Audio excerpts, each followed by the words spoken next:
سبق نمبر 19 رباعیات مشق نمبر 1 معنی یاد کیجیے۔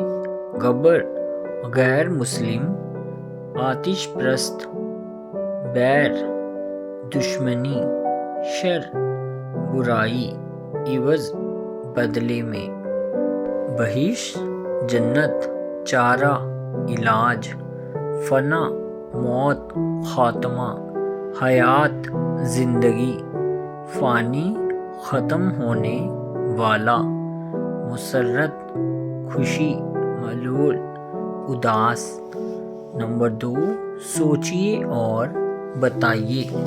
سوال نمبر 1 وہ آئیں اور اس بہشت کی سیر کریں سے شاعر کی کیا مراد ہے؟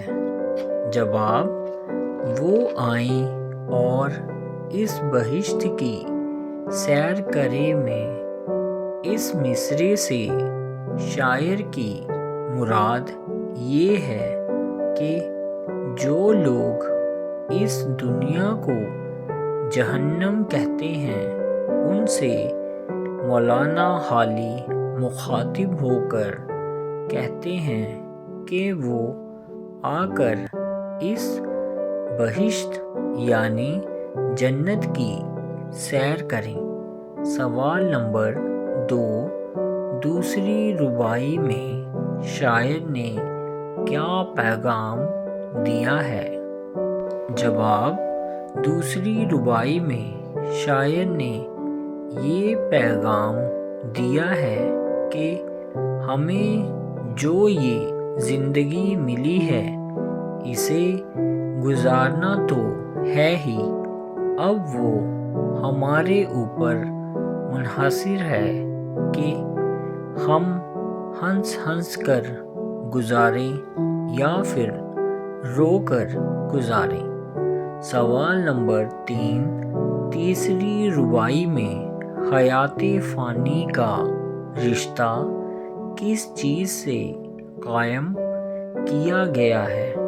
جواب: تیسری رباعی میں حیات فانی کا رشتہ شمع سے مخاطب کیا گیا ہے۔ نمبر 3 مصرعوں کو مکمل کیجیے۔ شر سے بچیں اور شر کے ڈیش خیر کریں، عوض۔ نمبر 2 یہ عمر بہرحال ڈیش جائے گی، گزر۔ نمبر 3 جھونکا کھانے ڈیش رہنے کے سوا سنبھلتے۔ نمبر 4 عملی کام۔ ان رباعیوں کو خوش خط لکھیے۔